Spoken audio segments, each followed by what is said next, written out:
Welcome to the Learning Pines YouTube. We hope this video helps. You start by confirming essentials so you can isolate the dock. Make sure the switch has charge and system firmware is current.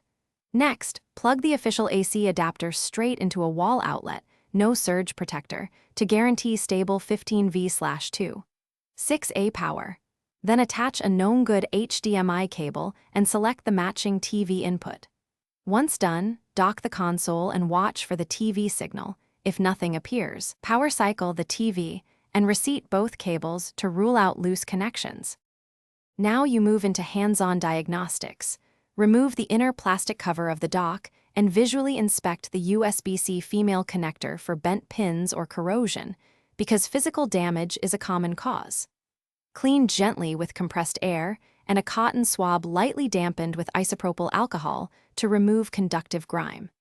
After cleaning, reconnect the official adapter and HDMI. Then test on a different HDMI port or another TV to determine whether the issue is the dock, cable, or television itself.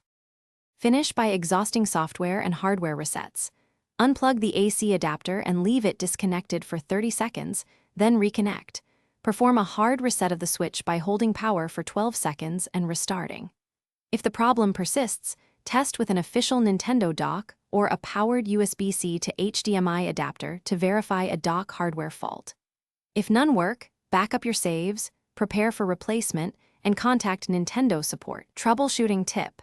If intermittent signal occurs, try another TV to rule out compatibility or edit handshake problems.